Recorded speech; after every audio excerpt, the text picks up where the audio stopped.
I'll be brief because I did speak last week. I really appreciate the work that has occurred over the last week to put some meat on the bones of the proposal. As I had mentioned last week, in the time that I spent on Campo, undeniably a portion of the project that was proposed last week and the entirety of the project that's being discussed this week is contained in the Campo long-range plan as part of the illustrative list. But I do want to point out that the timing of this proposal, the financing not going to the voters for this proposal, and the suggestion that the CTRMA build it rather than Transportation and Natural Resources all indicate that this project is before this body today because of Formula One. That is the only inference really that can be drawn from the timing, the financing proposal, and the CTRMA building it, rather than our own staff that actually has the expertise in neighborhood collectors, which is what this is, if it is just for the neighborhood.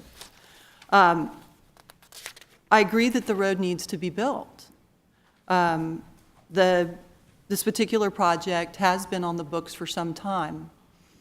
But I remain concerned that as an economic development driver, I 100% agree with Commissioner Gomez that we should declare an economic development zone for this region because it is low opportunity, and we're derelict in not addressing it. And a $15 million infusion of infrastructure is a wonderful commitment to make, and we should be committing more. But this particular investment is not going to have ripple effects to the immediate community. We haven't seen it have ripple effects so far. We've known about the arrival of COTA since around 2010, when Susan Combs first granted the $25 million annual distribution for a 10-year period. And in that time, we've seen considerable road investment for COTA. And undeniably, it has some benefit to the surrounding community, but only when COTA is not using it. We've seen considerable water lines extended to COTA in an area that has no unified water service. But no water lines were extended to the community surrounding it. We've seen transit extended to COTA, very robust transit for the race day itself. But as one of the neighbors testified today, the only transit that's available to the community there's only 2 buses and they don't run after 6. We've seen a tremendous amount of commerce generated by COTA, and that's a wonderful thing for our community. But it is straight piped back into circles that already have considerable opportunity. It does not percolate out to the neighborhood within which it's located. It percolates in a circular pattern among those who are accustomed to those opportunities. We've got to figure out a way to interrupt that circulation.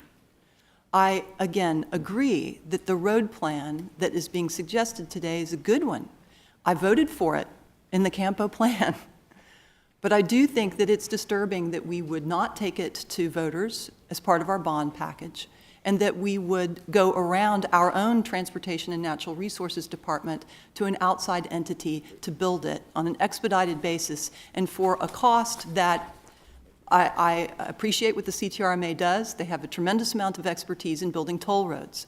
To my knowledge, they've never built a neighborhood collector.